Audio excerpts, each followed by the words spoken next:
Tudo bem, galera? Meu nome é Alex Reis, sou engenheiro civil. Vou mostrar para você hoje como que eu faço para saber se meu empreiteiro está cobrando muito ou se o preço que ele me passa por metro quadrado é um preço razoável, um preço ok que eu posso pagar para ele.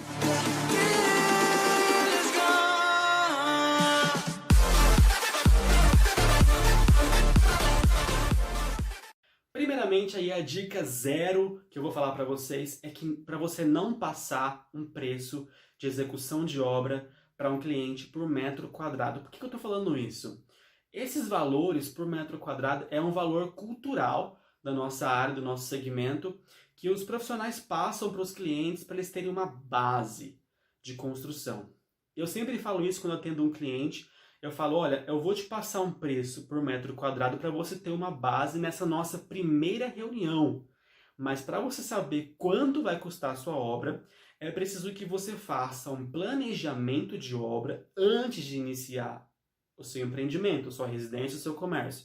Não tem como. Aí que está o grande problema das construtoras, até dos empreiteiros, de quem realiza a obra, passa um orçamento por metro quadrado, não faz nem aí um planejamento, e aí quando começa a fazer a obra, os problemas começam a surgir, e aí quando acontece de nós termos uma perda de valor financeiro. Então, se você não quer perder dinheiro, se você não quer perder tempo de execução, antes de iniciar a obra, faça um bom planejamento. Se você não sabe fazer, contrata alguém que sabe fazer, tá bom? Primeiramente, aí começando o nosso vídeo, para você saber como é que faz, para você saber quanto que você tem que pagar para o empreiteiro, para saber se não é um preço aí muito alto, se não é um preço razoável, eu vou te indicar o método que eu faço, como eu uso, como é que eu faço para saber esses valores. Então, primeiramente, a gente tem que ter uma EAP. O que é uma EAP? Uma EAP é uma estrutura analítica de projeto, que nada mais é do que os serviços que compõem aquele empreendimento. Então, por exemplo, aqui tem um exemplo que eu usei recentemente numa obra de um chalé, que eu estou fazendo o orçamento. Então, nós temos aqui os serviços que começam da fundação, a escavação, enfim, até a limpeza da obra. Todos esses serviços são sequenciais para a obra ficar pronta. Isso é muito importante. Como é que você sabe quais são os serviços? Primeiramente, tem que ter aí uma experiência de obra, não tem como, tá? O profissional que é engenheiro de orçamentos ou o arquiteto que vai fazer planejamento tem que ter uma experiência de obra em loco, tem que pisar no barro, tem que estar ali presente, sempre se renovando, sempre fazendo orçamento e indo visitar as obras para saber aí o que tem mudado, as tecnologias novas. Então, primeiramente você sabe as sequências, porque você tem uma experiência de obra, você já viveu isso em campo, você sabe o que tem que fazer aí para ter aí até os macetes, né, de campo para você conseguir fazer um bom planejamento. Então, primeiramente é isso. Uma dica que eu vou dar para vocês aqui, se você pega um planejamento de uma obra muito grande, talvez uma coisa que você não tem experiência, né? Por exemplo, eu nunca trabalhei com projetos de ponte, por exemplo, eu nunca fiz uma ponte. Então, se eu fosse pegar um projeto para fazer um orçamento de ponte, eu contrataria um engenheiro civil, né, que já realizou várias pontes. Para ele sentar comigo, contrataria 8 auxílio por hora por consultoria e pediria para ele me falar quais são, né, a IAP de uma construção de ponte, para eu, a partir desse princípio, conseguir fazer aí um bom planejamento. Então, primeiramente, tenha experiência de obras. Se você não tem experiência, contrate ou traga alguém que tem, que já fez esse tipo de serviço, tá bom? Depois que você fez isso, você vai começar a quantificar o seu projeto. É aí que entra o BIM como uma forma de automatizar aí, de deixar mais rápido o processo. Por quê? Se você quiser quantificar a sua obra, como nós falamos na mão, né, pegando o AutoCAD ou na planta e medindo e fazendo, você consegue fazer isso, não é impossível você fazer isso. Porém, o tempo que você demora para fazer e a chance de você errar é muito grande. Então, o BIM ele vem para isso, para você fazer a modelagem, tem vários efeitos durante a obra, como simulação, análise de conflitos, que não é o assunto do vídeo hoje, mas nós temos aí um grande fator legal do BIM, que a extração de quantitativos automática. Então você aperta uma tabela lá, você formata a tabela e ela te dá a quantidade automática dos materiais, ou quase todos os materiais que você precisa na obra. E se só faltar algum material que você não encontra no BIM, aí sim você pode fazer de forma manual, mas o tempo que você leva para realizar esse serviço é muito menor do que fazer na mão. Então, eu até acho que o BIM, ele dá todos os materiais aí, é um ou outro, é uma situação ou outra que ele não consegue calcular, tá bom? Beleza, voltando para o assunto, então, nós conseguimos as quantidades, né, do nosso projeto. Depois a gente vai fazer o seguinte, a gente vai pegar as composições que nós temos. O que é composição? Composição é um grupo de insumos que compõem um serviço. Então, por exemplo, aqui tem um exemplo da Sinap, que é o que eu uso, tá? Quando o meu cliente não tem uma composição própria, eu uso Sinap ou TCPO. A Sinap é uma composição da Caixa Econômica Federal, que ela disponibiliza gratuitamente no site, se você quiser você pode baixar. E lá tem vários serviços que ela já usou com uma composição própria. Então, a Sinap ela tem uma gama de serviços, uma gama de composições com vários insumos que compõem aquele serviço. Então, aqui tem um exemplo de uma alvenaria que tem aqui os insumos de materiais e os insumos de mão de obra. O que isso quer dizer? Repara que ali do lado tem ali o quantitativo, a unidade de medida dessa alvenaria. Então, nós temos aqui metro quadrado. O que é isso?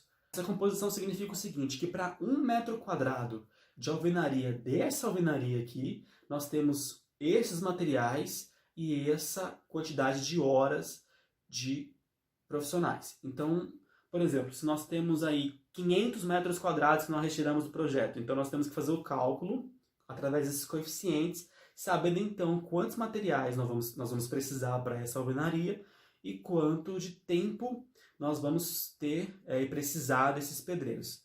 Repara que isso aqui entra naquela questão dos LODs, que eu já comentei aqui no canal algumas vezes. Vou fazer um vídeo só sobre LODs. Esse LOD, não é o assunto do vídeo, mas só um adendo, é o LOD 200. Então você está falando assim para mim, você não sabe, você nem calculou quanto que vai ter aí de bloco. Você está fazendo uma estimativa, exatamente. Isso aqui é uma parte estimativa inicial do projeto. Porém, como nosso foco é produtividade para saber quanto que o pedreiro vai receber, vai cobrar, então nós vamos focar aqui somente na parte de mão de obra, não de material, tá bom? Mão de obra, pedreiro e servente. Material é outro assunto. Se você faz uma alvenaria estrutural, por exemplo, você não pode usar os coeficientes por metro quadrado. Tem que ser um outro tipo de cálculo para saber quantos blocos e meios blocos e canaletas que você vai precisar, tá bom? Mas como o nosso foco é produtividade, você pode usar sim as composições.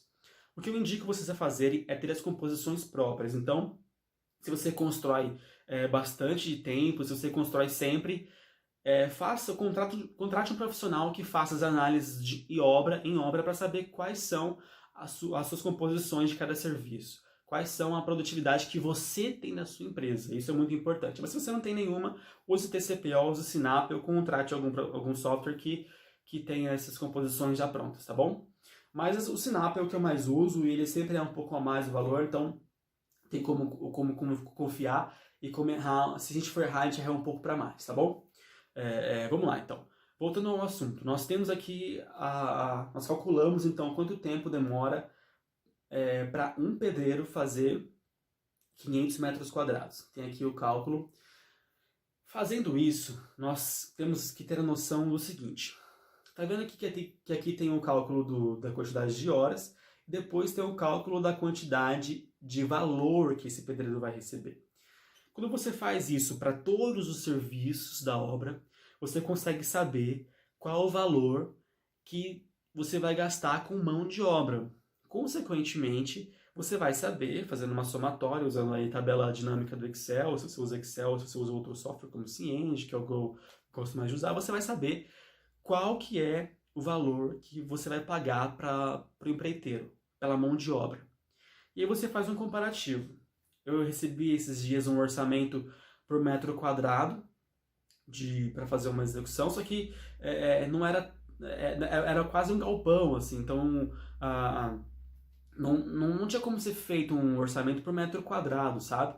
Então, quando eu recebi o valor de orçamento por metro quadrado do empreiteiro, eu quase caí para trás. Falei, meu, quase um galpão, cara. Você tá considerando só a cobertura ali e tal. E aí eu fui fazer com ele as quantidades, os quantitativos, e eu percebi aí que, então, nós preparando esse API, o preço que ele receberia de fato um preço justo, seria muito mais barato pelo preço que ele me passou por metro quadrado. Concorda comigo que o preço para fazer uma casa, se você cobrar por metro quadrado é um valor, como tem banheiro, tem quarto, tem cozinha, tem revestimentos internos, tem vários fatores que mudam pelo preço daquele empreendimento, e você fazer um galpão, hoje não tem cozinha, não tem banheiro, mas não é tão grande, não são tantos quanto uma casa, então o preço varia muito de valor de serviço. Então não cobre e não passe preço e nem pague preço por metro quadrado quando você for fazer uma obra, tá? Faça o que eu te falei.